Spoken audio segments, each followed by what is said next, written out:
നദിയുടെ തീരങ്ങളിൽ 2000 വർഷങ്ങൾക്ക് മുൻപ് ജീവിച്ചിരുന്ന ഒരു 8 വയസ്സുകാരൻ ഇന്ന് പോളണ്ടിലെ വ്ളോക്ലാവ് നഗരത്തിൽ ശാസ്ത്രലോകത്തെയും ചരിത്രകാരന്മാരെയും ഒരുപോലെ വിസ്മയിപ്പിക്കുകയാണ്.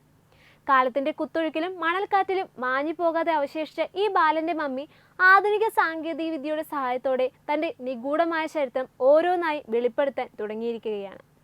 1914 കാനഡയിൽ അഡോൾഫ് ബ്രോമിന്റെ സ്വകാര്യ ശേഖരത്തിന്റെ ഭാഗമായിട്ടാണ് ഈ മമ്മി പോളണ്ടിൽ എത്തുന്നത്. എന്നാൽ രണ്ടാം ലോക മഹായുദ്ധത്തിന്റെ കെടുതിയിൽ ഈ മമ്മിയെക്കുറിച്ചുള്ള വിലപ്പെട്ട രേഖകളെല്ലാം നശിപ്പിക്കപ്പെട്ടു.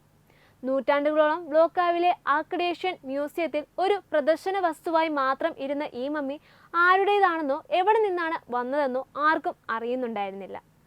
നീണ്ട 110 വർഷത്തോളം ഈ നിഗൂഢത തുടർന്നു.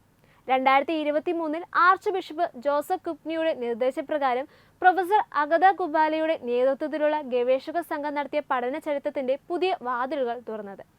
മമ്മിയുടെ പുറം കവചമോ ബാൻഡേജുകളോ ഒന്നുപോലും നശിപ്പിക്കാതെ തന്നെ ഉള്ളിലെ രഹസ്യങ്ങൾ കണ്ടെത്താൻ ഗവേഷകർ തിരഞ്ഞെടുത്തത് അതീവ നൂതനമായ CT സ്കാനിംഗ്, എക്സ്റേ സാങ്കേതിക വിദ്യകളാണ്. മൃതദേഹത്തിന്റെ അസ്ഥികൾ, പേശികൾ, ബാൻഡേജുകൾ എന്നിവയുടെ കൃത്യമായ 3D രൂപങ്ങൾ ഇവർ നിർമ്മിച്ചെടുത്തു. ഈ പരിശോധനയിലാണ് ചരിത്രപ്രധാനമായ ആ കണ്ടെത്തൽ നടന്നത്.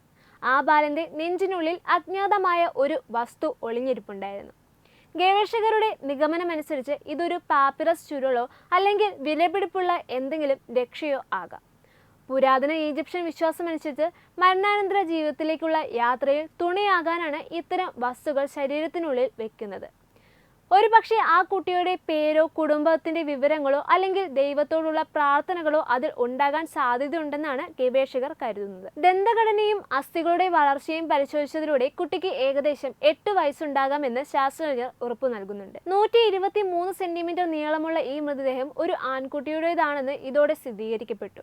സാധാരണയായി മമ്മീകരണ വേളയിൽ ആന്തരിക അവയവങ്ങൾ വയറ്റിലൂടെ കീറിയെടുത്ത് പുറത്തെടുക്കാറുള്ളത്. എന്നാൽ ഇവിടെ മലദ്വാരത്തിലൂടെ അവയവങ്ങൾ നീക്കം ചെയ്യുന്ന അല്പം വിഭിന്നമായ രീതിയാണ് കണ്ടത്. തലച്ചോറ് മൂക്കിലൂടെ നീക്കം ചെയ്യുന്ന പൗരാണിക രീതി തന്നെ ഇവിടെയും പിന്തുടരുന്നുണ്ട്. മമ്മീകരണത്തിന് ഉപയോഗിക്കുന്ന സാമഗ്രികളും രീതികളും വെച്ച് നോക്കുമ്പോൾ കുട്ടി വളരെ സമ്പന്നമായ കുടുംബത്തിലേത് അല്ല, മറിച്ച് ഒരു ഇടത്തരം കുടുംബത്തിലാണ് ജനിച്ചതെന്ന് വ്യക്തമാണ്. ടോളമി കാലഘട്ടത്തിലെ ഏകദേശം BC 332-30 കാലഘട്ടത്തിൽ മമ്മീകരണ ശൈലിയാണ് ഇതിൽ ദൃശ്യമാകുന്നത്. മമ്മിയുടെ പുറം കവചത്തിലെ ചിത്രപ്പണികളാണ് അതിന്റെ ജന്മദേശത്തെക്കുറിച്ചുള്ള സൂചനകൾ നൽകുന്നത്. താമരപ്പൂകൾ, റോസറ്റുകൾ, ചിറകുള്ള വണ്ടുകൾ എന്നിവ അപ്പർ ഈജിപ്തിലെ കോം ഓംബോ അല്ലെങ്കിൽ അസ്വാർ മേഖലയിലെ കലാരൂപങ്ങളോട് സാമ്യമുള്ളതാണ്. മൃതദേഹം ചുമലിലേറ്റി നിൽക്കുന്ന നെഹ്കാബു എന്ന അപൂർവ ദൈവത്തിന്റെ ചിത്രം പ്രാദേശികമായ ആചാരങ്ങളെക്കുറിച്ചുള്ള വലിയ സൂചനകൾ നൽകുന്നുണ്ട്.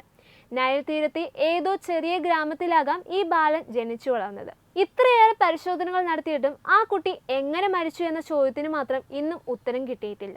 വലിയ മുറിവുകളോ മാരകമായ രോഗങ്ങളുടെ ലക്ഷണങ്ങളോ CT സ്കാനിൽ തെളിഞ്ഞിട്ടില്ല. പുരാതന കാലത്ത് സാധാരണമായി ഏതെങ്കിലും അണുബാധയാകാം മരണകാരണമെന്നാണ് പ്രാഥമിക നിഗമനം. വരും വർഷങ്ങളിൽ കൂടുതൽ സൂക്ഷ്മമായ മോളിക്കുലർ പരിശോധനകളിലൂടെ ഇത് ഉത്തരം കണ്ടെത്താമെന്നാണ് ഗവേഷകർ പ്രതീക്ഷിക്കുന്നത്.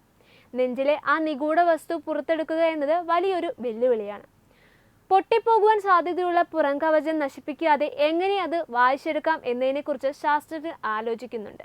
ഒരുപക്ഷെ വെർച്വൽ അൺറോളിംഗ് എന്ന സാങ്കേതിക വിദ്യ ഉപയോഗിച്ച് ആ ചുരുൾ തുറക്കുവാൻ സാധിച്ചേക്കും. അങ്ങനെ സംഭവിച്ചെങ്കിൽ 2000 വർഷങ്ങൾക്ക് മുൻപ് മണലാരണ്യത്തിൽ കളിച്ചു നടന്ന ആ മിടുക്കന്റെ പേരും കഥകളും ലോകം അറിയും.